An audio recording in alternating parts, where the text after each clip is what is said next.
नमस्कार दोस्तों, मैं गौरी शंकर सुथार हनुमानगढ़ जंक्शन के सरस्वती कोचिंग क्लास में आपका हार्दिक स्वागत करता हूँ। आज हम पढ़ेंगे बौद्ध धर्म के बारे में और बौद्ध धर्म को विस्तार से जानने के लिए हमें बौद्ध धर्म को कुछ भागों में बांटना होगा। बौद्ध धर्म इसे हम कई भागों में बांटते हैं, जैसे कि सिद्धार्थ से महात्मा बुद्ध की कैसे एक बालक जिसका नाम सिद्धार्थ था वो महात्मा बुद्ध की स्थिति को प्राप्त हुआ। उसके बाद में बौद्ध धर्म की मान्यताएं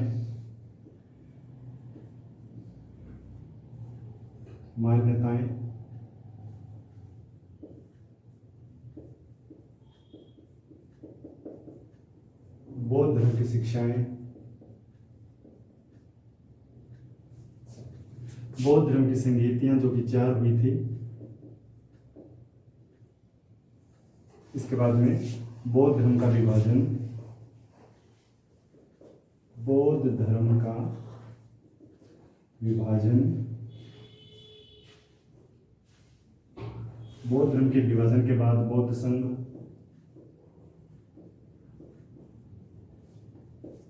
बौद्ध संघ के बाद बौद्ध साहित्य,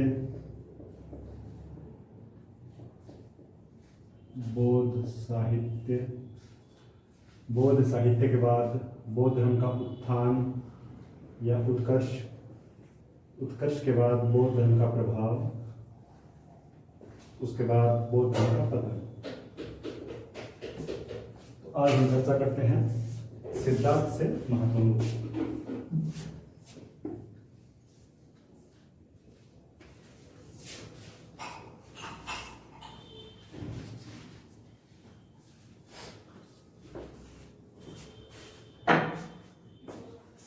सिद्धार्थ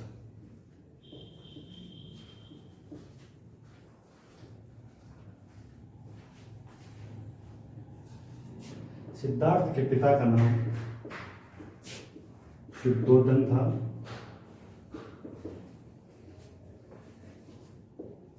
जो कि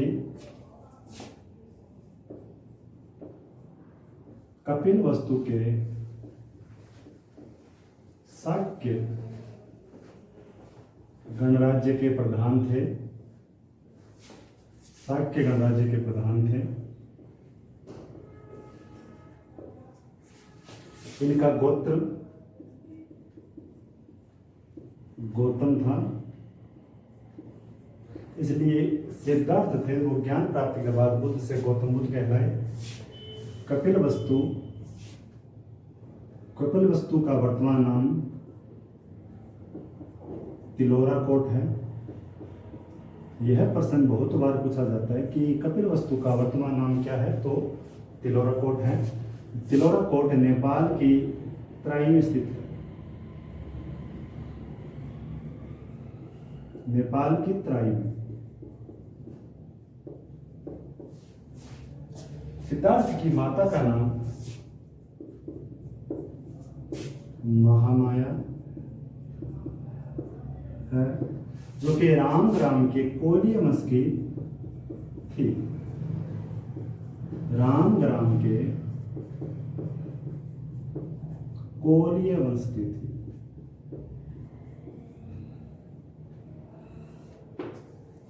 सिद्धार्थ बौद्ध धर्म को हमने कई भागों में बांटा, जिसका पहला भाग था सिद्धार्थ से महात्मा बुद्ध की कैसे एक बालक जिसका नाम सिद्धार्थ था वो महात्मा बुद्ध यानी उसे ज्ञान की प्राप्ति हुई। तो सिद्धार्थ के पिता का नाम था शुद्धोधन, जो कि कपिलवस्तु के शाक्य गणराज्य के प्रधान थे। कपिलवस्तु कौशल साम्राज्य का हिस्सा था। कौशल साम्राज्य का हिस्सा था। शुद्धोधन का गोत्र था गौतम था और शुद्धोधन कपिलवस्तु के शाक्य गणराज्य के प्रधान थे। कपिलवस्तु का वर्तमान नाम है तिलोरा कोट, जो कि नेपाल की तराई में स्थित है। माता का नाम था महामाया, जो कि राम ग्राम के कोलीय वंश की कन्या थी।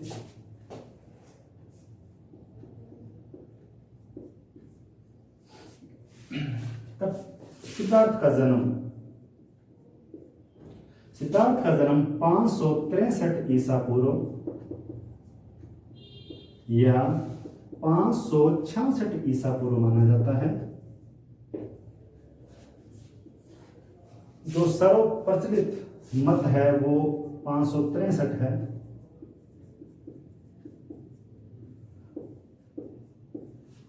और जो एनसीईआरटी की बुकें हैं या जो एनसीईआरटी खुद है वो 566 मानती है। NCERT national council of educational research and training जो कि दिल्ली के अंदर है, उनके अनुसार महात्मा बुद्ध का जन्म 566 ईसा पूर्व हुआ था। ऐसा माना जाता है या ऐसी मान्यता है कि सिद्धार्थ की माता महामाया जब अपने नहर यानी अपने पीहर देवदह जा रही थी, तो रास्ते में एक वन पड़ता है जिसका नाम है लुम्बिनी वन। तो लुम्बिनी वन के आम्र कुंज में एक साल वृक्ष के नीचे महात्मा बुद्ध का जन्म हुआ था। जन्म 563 ईसा पूर्व या 566 ईसा पूर्व। और जो सर्व प्रचलित मत है यानी जो आरबीसी भी मानती है वो है 563 ईसा पूर्व। और एनसीईआरटी की बुकों के हिसाब से है 566 ईसा पूर्व।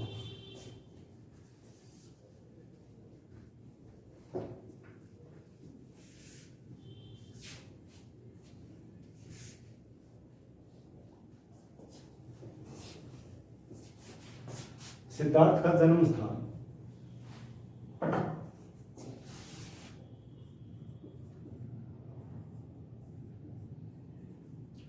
सिद्धार्थ ये है जन्म स्थान। जन्म स्थान एक बार क्या हुआ, जब महामाया अपने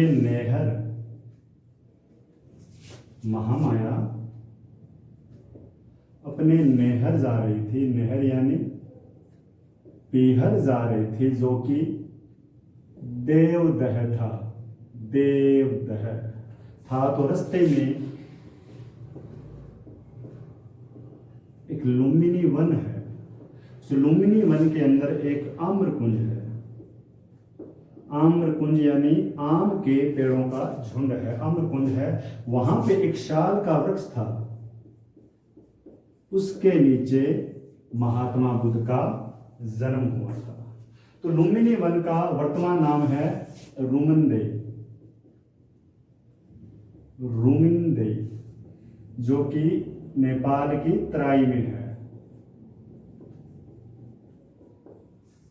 और सिद्धार्थ का जन्म लुम्बिनी वन में ही हुआ था। इसका साक्ष्य हमें अशोक के शिलालेख, अशोक के रूमनदेई अभिलेख से प्रमाण मिलता है। रूमनदेई अभिलेख में प्रमाण मिलता है। अशोक द्वारा रचित या लिखित या लिखवाए गए अभिलेख जिसका नाम था रूमिनदेई अभिलेख, इसमें हमें यह प्रमाण मिलता है कि महात्मा बुद्ध का जन्म लुम्बिनी वन में हुआ था, क्योंकि इस अभिलेख के अंदर लिखा हुआ है हिंद बुधे जाते साक्य मुनितर। इस अभिलेख के अंदर लिखा हुआ है हिंद बुधे जाते साक्य मुनितर, यानी कि साक्य मुनि यानी महात्मा बुद्ध का जन्म यही हुआ था। यह है जन्म स्थान।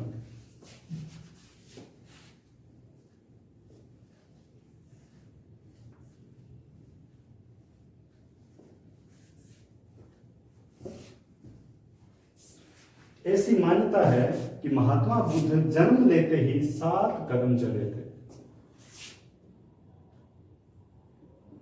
जन्म लेते ही 7 कदम चले थे।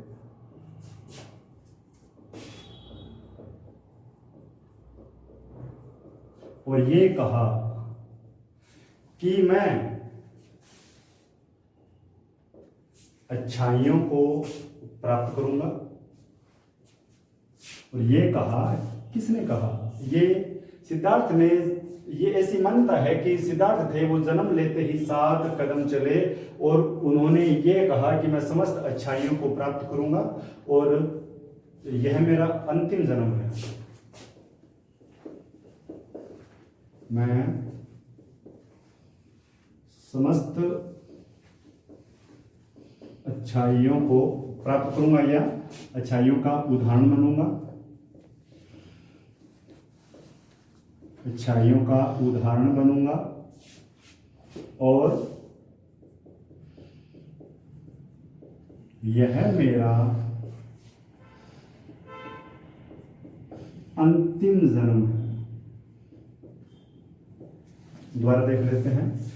ऐसी मान्यता है कि जो महात्मा बुद्ध थे वो जन्म लेते ही 7 कदम चले थे और उन्होंने कहा था कि मैं समस्त अच्छाइयों का उदाहरण बनूंगा और यह मेरा अंतिम जन्म है। जन्म के 7 दिन के बाद, जन्म के 7 दिन बाद महामाया का निधन हो गया। महामाया जो कि सिद्धार्थ की माता थी, उनका निधन हो गया। तब सिद्धार्थ का लालन पालन इनकी भी माता प्रजापति गौतमी ने किया।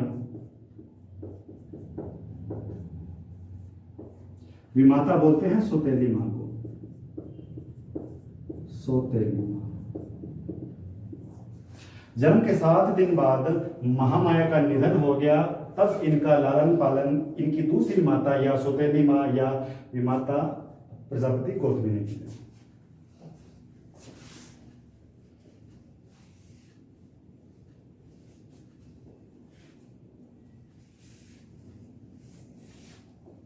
समय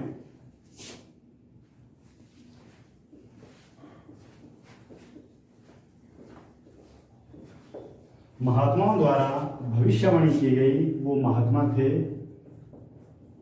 अतीश, देवल या काल देवल और कौंडिन्य। और कौंडिन्य।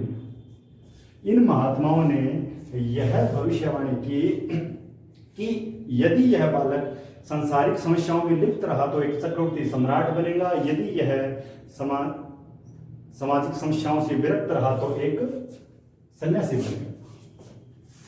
भविष्यवाणी की कि यदि यह बालक सामाजिक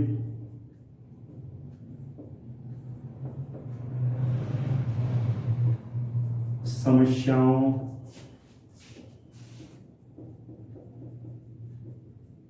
में लिप्त रहा तो एक चक्रवर्ती सम्राट, और यदि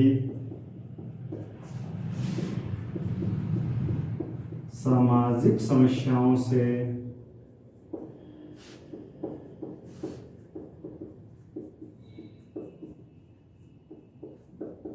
विरक्त रहा, विरक्त यानी दूर रहा, तो एक महान सन्यासी बनेगा,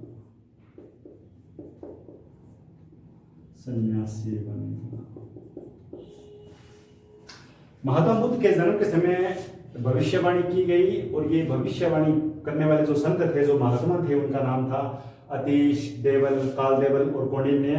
इनके द्वारा यह भविष्यवाणी की गई कि यदि यह बालक सामाजिक समस्याओं में लिप्त रहा तो एक चक्रवर्ती सम्राट, और यदि सामाजिक समस्याओं से विरक्त रहा तो एक महान सन्यासी बनेगा। इस भविष्यवाणी ने सुधोधन को चिंतित कर दिया। सुधोधन चिंतित हो गया।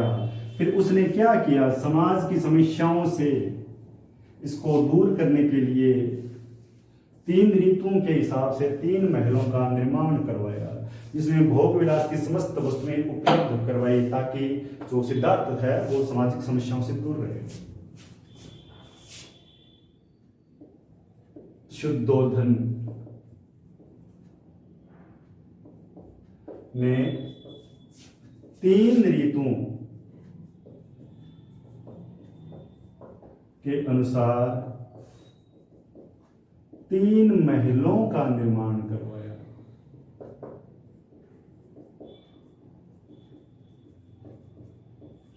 जिसमें समस्त भोग विलास की वस्तुएं उपलब्ध करवाई।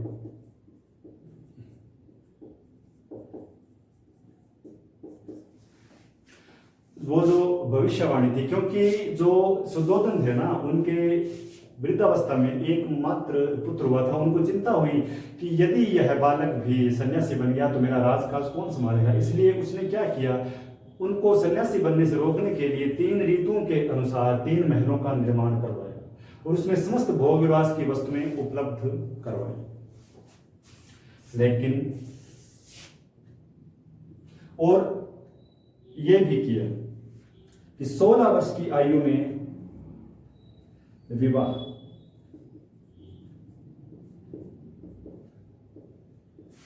इन महलों का निर्माण करवाने के बावजूद भी क्या हुआ, जो सिद्धार्थ थे वो एक जामुन के पेड़ के नीचे, जामुन का वृक्ष, इसके नीचे हमेशा चिंतनशील अवस्था में बैठे रहते थे।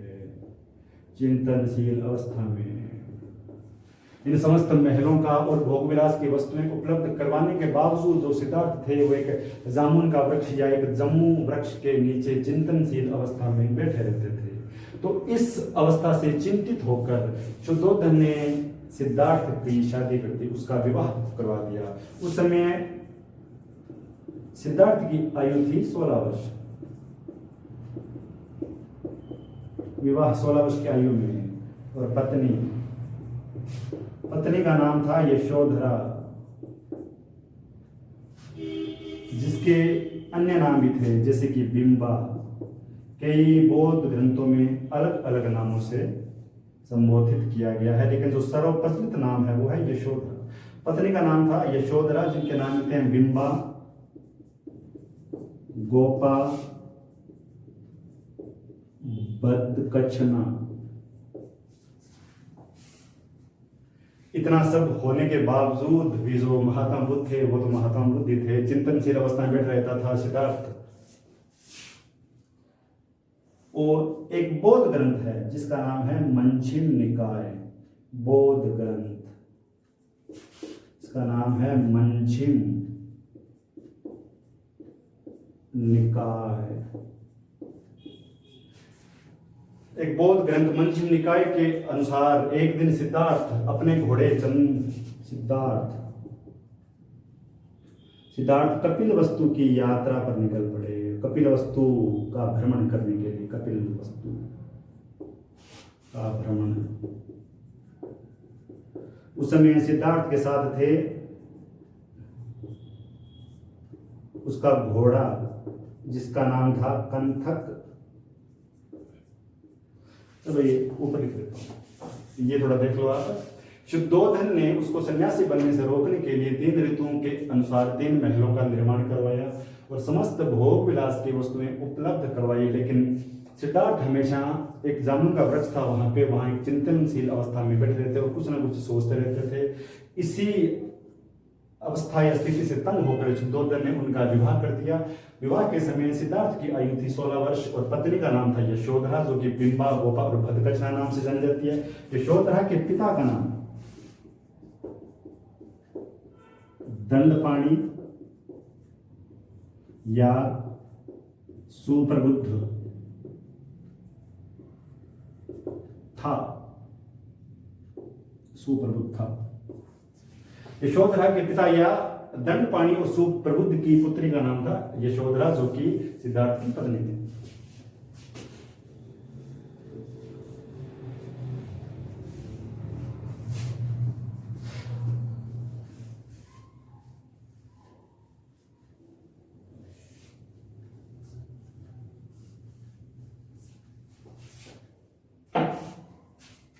बौद्ध ग्रंथ मंझिम निकाय, बौद्ध ग्रंथ जिसका नाम था मंझिम निकाय,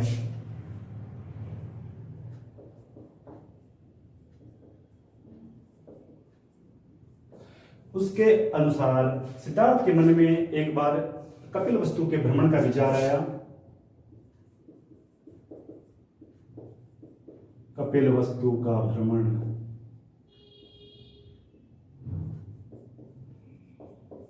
उस समय सिद्धार्थ के साथ उसका घोड़ा था जिसका नाम था कंथक, और सारथी था जिसका नाम था छंदक, या कहीं कहीं चन्ना भी मिलता है। बौद्ध ग्रंथ मंजिम निकाय के बाद के अनुसार एक बार सिद्धार्थ के दिमाग में विचार आया कि अपने कपिल वस्तु का भ्रमण करते हैं। उस भ्रमण पर जाते समय सिद्धार्थ के साथ उसका घोड़ा था जिसका नाम कंथक था, और एक सारथी था जिसका नाम चंदक या छन्ना था। तो भ्रमण करते समय सिद्धार्थ ने 4 दृश्य देखे जिसने उनके जीवन की धारा या विचारधारा को बदल दिया। जिनमें जो पहला दृश्य था वो था वृद्ध व्यक्ति, एक बूढ़ा व्यक्ति जो कि बुढ़ापे के कारण बहुत परेशान था, हिलने डुलने में सक्षम नहीं था, इसलिए बहुत दुखी था। दूसरा था बीमार व्यक्ति जो भी अत्यधिक दुखी था। तीसरा दृश्य था जिसमें उन्होंने एक मृत व्यक्ति को ले जाते हुए देखा, यानी एक मृत व्यक्ति को देखा। और चौथा दृश्य था एक प्रसन्न सन्यासी। प्रसन्न सन्यासी। इन चारों दृश्यों को देखकर जो सिद्धार्थ थे उनके दिमाग में हलचल मच गई, क्योंकि जो तीनों थे ये ग्रस्त थे इसलिए दुखी थे, और ये चौथा था ये सन्यासी था, ग्रस्त नहीं था इसलिए प्रसन्न था। तो इस विचार ने उनके मन में घर कर लिया और उन्होंने कहा ये जो समाज है इसमें दुख ही दुख बना हुआ है। बौद्ध ग्रंथ मंजिम निकाय के अनुसार कपिल वस्तु का भ्रमण करते समय उन्होंने 4 दृश्य देखे जिनमें पहले थे वृद्ध व्यक्ति, एक बूढ़ा व्यक्ति, बीमार व्यक्ति, तीसरा मृत व्यक्ति और चौथा था प्रसन्न सन्यासी। और सिद्धार्थ के भ्रमण पर जाते समय उनके पास जो घोड़ा था उसका नाम था कंथक और सारथी का नाम था छंदक या चन्ना।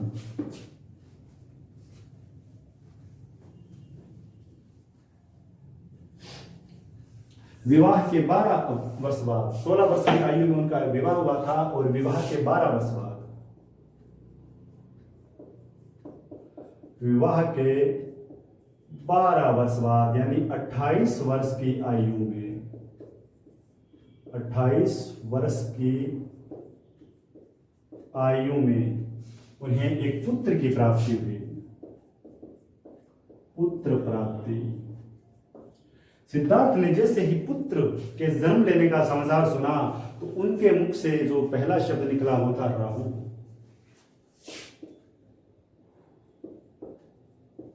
मुख से राहु शब्द निकला, इसलिए पुत्र का नाम भी राहुल हो गया। महात्मा बुद्ध या सिद्धार्थ के पुत्र का नाम था राहुल। 28 वर्ष की आयु में उन्हें एक पुत्र रतन की प्राप्ति हुई, और जैसे ही पुत्र निकला, राहु का शाब्दिक अर्थ होता है बंधन। शाब्दिक अर्थ होता है बंधन।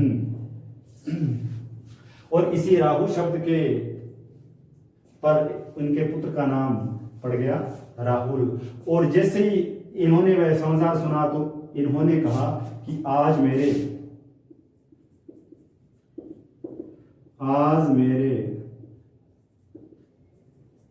बंधन की श्रृंखला में एक बेड़ी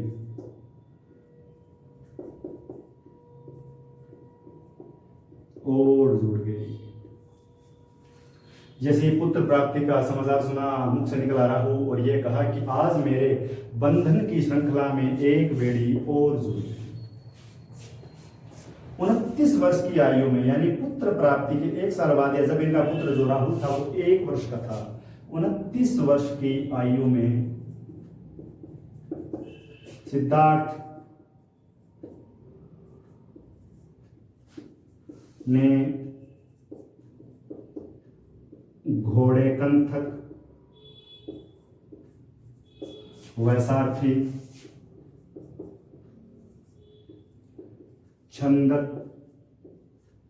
या चन्ना के साथ गृह त्याग कर दिया। गृह त्याग। और बौद्ध ग्रंथों में इस घटना को महाभिनिष्क्रमण के नाम से जाना जाता है। वेरी वेरी इंपॉर्टेंट क्वेश्चन है, बहुत बार पूछा जाता है कि जो महात्मा बुद्ध के गृह त्याग की घटना है वो किस नाम से पुकारी जाती है, तो उसे कहा जाता है महाभिनिष्क्रमण। और इसका प्रतीक चिन्ह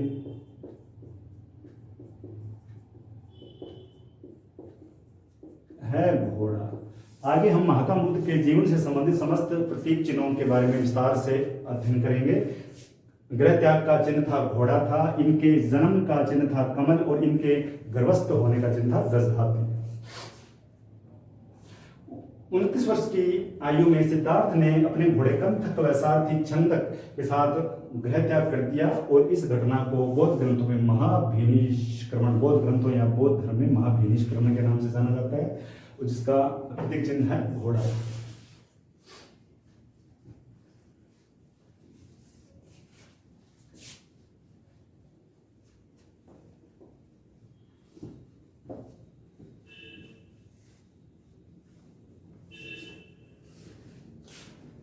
घर से निकलने के बाद महात्मा बुद्ध सिद्धार्थ, घर से निकलने के बाद सिद्धार्थ थे वो सबसे पहले, ये है अनोमा नदी।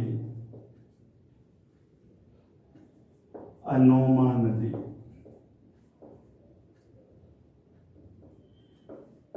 इसके किनारे एक स्थान है जिसका नाम है अनुव्यया स्थान। अनुव्यया स्थान। और इस स्थान के अंदर एक उद्यान है जिसका नाम है अनुपीय उद्यान। अनुपीय उद्यान।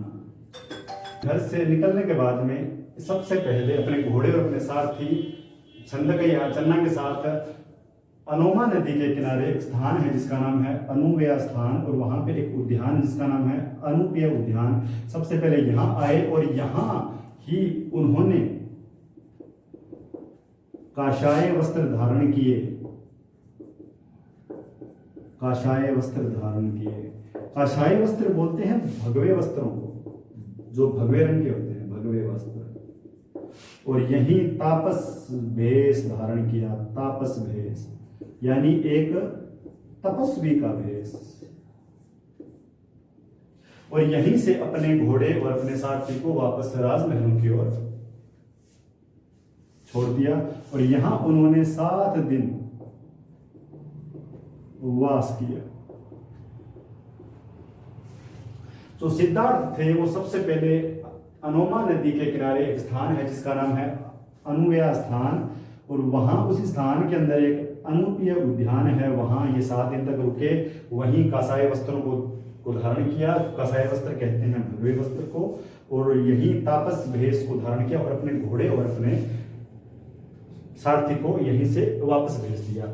यहां से निकलने के बाद वो सबसे पहले गए वैशाली।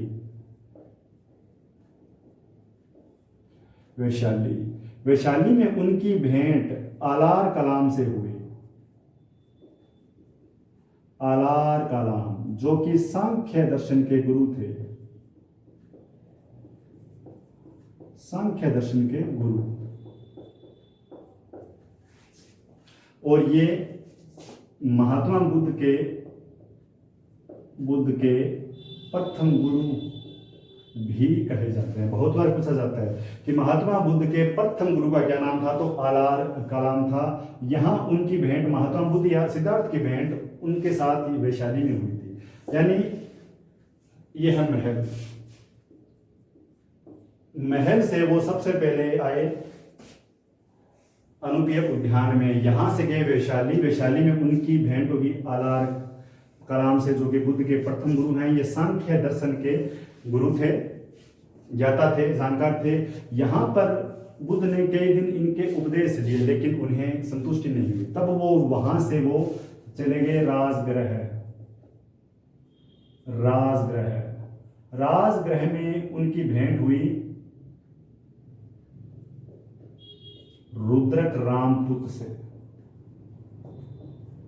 रुद्रक रामपुत जो इनके द्वितीय गुरु के रूप में जाने जाते हैं।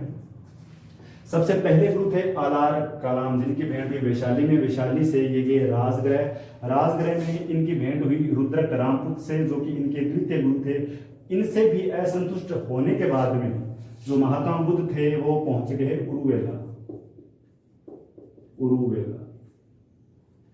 उरुवेला में इनकी भेंट हुई 5 ब्राह्मणों से। 5 ब्राह्मण जिनके नाम थे आंज, अस्सगी,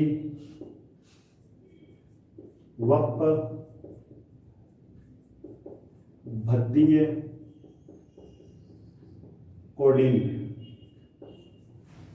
घर से निकलने के बाद में सबसे पहले आए उद्यान में। उद्यान से गए वैशाली। वैशाली में भेंट हुई आलार कलाम से, और यहाँ से निकल के गए राजगृह, और राजगृह में भेंट हुई रुद्रक रामपुत से, जो कि द्वितीय गुरु थे। यहाँ भी संतुष्ट न होने के कारण वो आए उरुवेला, और यहाँ इनकी भेंट हुई 5 ब्राह्मणों से। ये 5 ब्राह्मण ये मिले, जिनका नाम था अंज, अस्सगी, वप, भद्दीय, कौंडिन्य, और इनके साथ इन्होंने 6 वर्ष तक घोर तपस्या की। 6 वर्ष तक तपस्या, कठिन तपस्या की।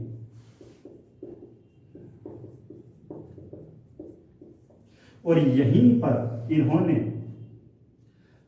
उरुवेला के सेनानी की पुत्री, जिसका नाम था सुजाता, के हाथ से खीर ग्रहण की। उसका वो वृक्ष था न्यूग्रोध वृक्ष के नीचे। न्यूग्रोध वृक्ष। चलिए ऊपर देखते हैं।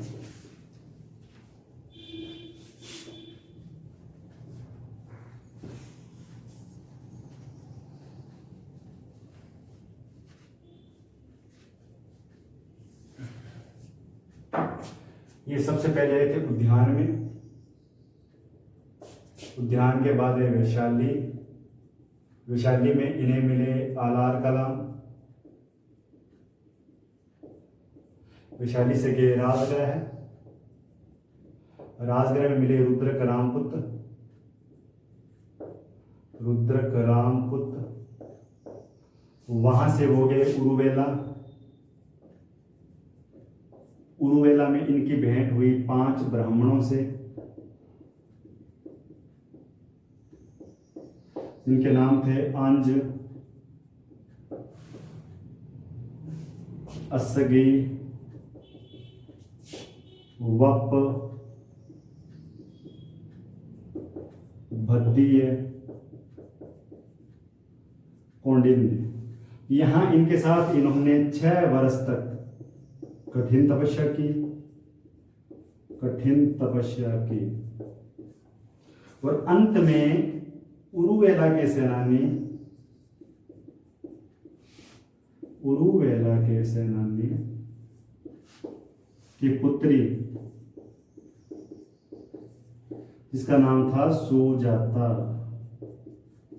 सुजाता के हाथ से खीर ग्रहण कर ली या खीर को खा लिया।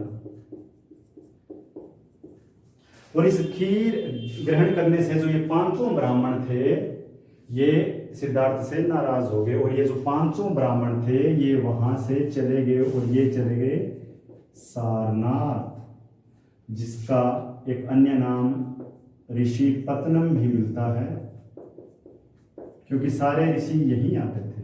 और शास्त्रों में इसका नाम मिलता है मृगदा। तो जैसे ही सिद्धार्थ ने उरुवेला के सेनानी की पुत्री सुजाता के हाथ से खीर ग्रहण की, तो ये 5 ब्राह्मण थे, जिनका नाम था अंज, अस्सगी, वप, भद्दीय, कौंडिन्य, जो इनके पहले साथी थे वो इन्हें छोड़कर नाराज होके आ गए सारनाथ। लेकिन जो महात्मा बुद्ध थे वो उरुवेला में ही बैठे रहे। महात्मा बुद्ध का पहला नाम क्या था या वास्तविक नाम क्या था? सिद्धार्थ। सिद्धार्थ उरुवेला में ही बैठे रहे और यहाँ पे उन्होंने अश्वत्थ वृक्ष, पीपल का पेड़ के नीचे ध्रुव समाधि लगाई।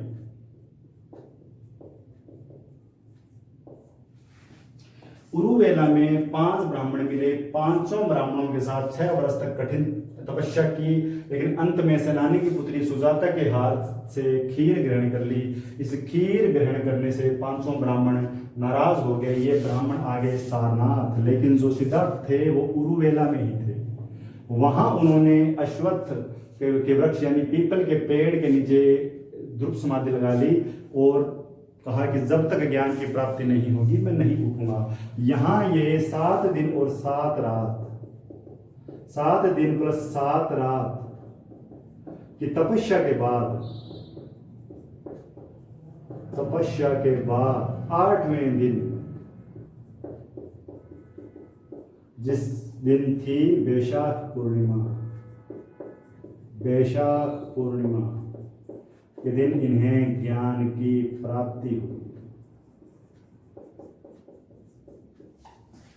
5 ब्राह्मण यहां से निकल गए। निकलने के बाद में सिद्धार्थ उरुवेला में थे। वहां इन्होंने पीपल के पेड़ के नीचे ध्रुव समाधि लगाई और 7 दिन और 7 रात लगातार तपस्या के बाद 8वें दिन वैशाख पूर्णिमा का दिन इन्हें ज्ञान की प्राप्ति हो गई।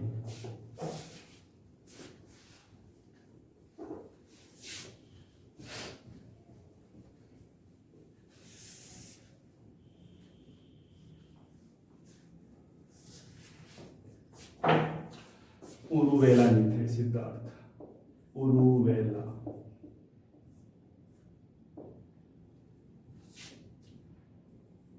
ध्रुव समाधि के 8वें दिन, जिस दिन थी वैशाख पूर्णिमा,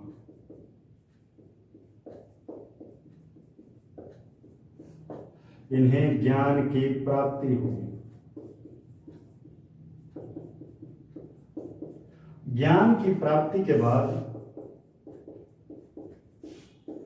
ज्ञान की प्राप्ति के बाद जो वो वृक्ष था वो कहलाया संबोधि वृक्ष।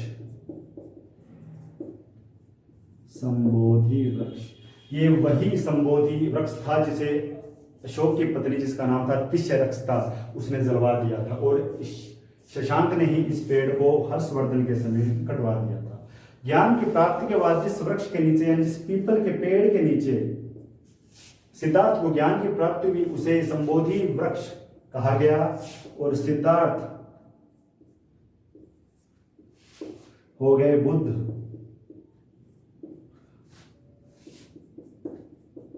और गौतम बुद्ध कहलाए, गौतम गोत्र के कारण।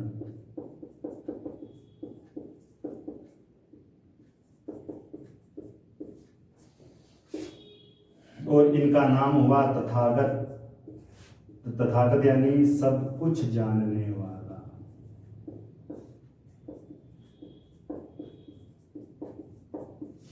और जिस दिन ज्ञान की प्राप्ति हुई यानी वैशाख पूर्णिमा, वैशाख पूर्णिमा उसे कहा गया बुद्ध पूर्णिमा।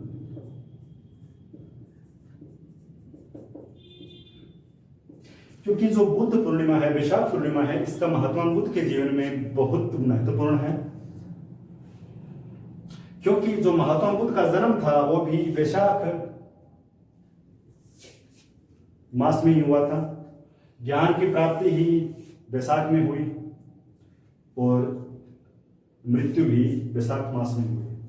हाँ, एक बात मैं बताने भूल गया, इनका जो जन्म था ना वो वैशाख मास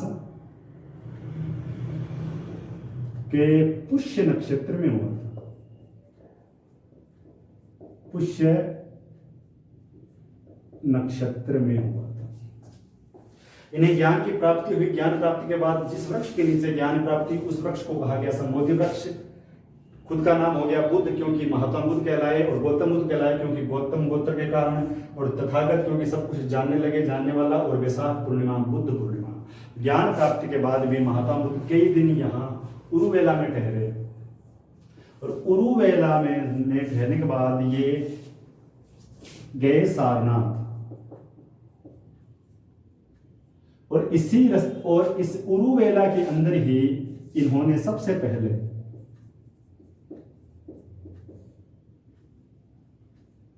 जो इनके प्रारंभिक शिष्य थे, ज्ञान प्राप्ति के बाद उरुवेला के अंदर ही जो इनके प्रारंभिक शिष्य बने वो थे तपस्सु व मल्लिक, जो कि बंजारे थे। ये महात्मा बुद्ध के प्रारंभिक शिष्य है, जो कि उरुवेला में ही ज्ञान प्राप्ति के बाद महात्मा बुद्ध से मिले थे, और महात्मा बुद्ध ने इन्हें अपना प्रारंभिक शिष्य स्वीकार किया था। उरुवेला के बाद जो महात्मा बुद्ध थे ये सारनाथ गए। सारनाथ में इन्होंने जो पांचों ब्राह्मणों को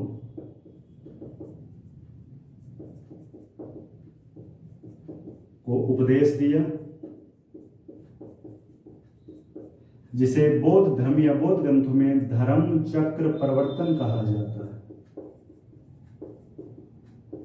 वेरी वेरी इंपॉर्टेंट है, मोस्ट इंपॉर्टेंट है, बहुत बार पूछा जाता है कि जो प्रथम उपदेश था तो वो महात्मा बुद्ध ने कहाँ दिया था, तो सारनाथ में दिया था। सारनाथ में प्रथम उपदेश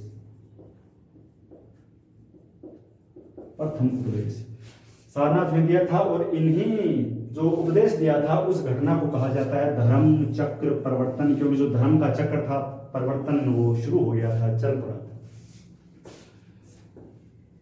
सबसे पहले चले उद्यान से गए वैशाली, वैशाली से राजगृह, राजगृह से उरुवेला, यहाँ ज्ञान की प्राप्ति हुई। ज्ञान प्राप्ति के बाद में सारनाथ, सारनाथ में इन पांचों ब्राह्मणों को जो उसके साथी थे, पुराने साथी थे, आंज, असगी, वप, भद्दिय, कौंडी ने उनको उपदेश दिया, और जो एक सिद्धार्थ था वो महात्मा बुद्ध बन गए। महात्मा बुद्ध की कुछ उपाधियां भी थी। उपाधियां जैसे कि साक्य मुनि, साक्य सिंह, साक्य महात्मा,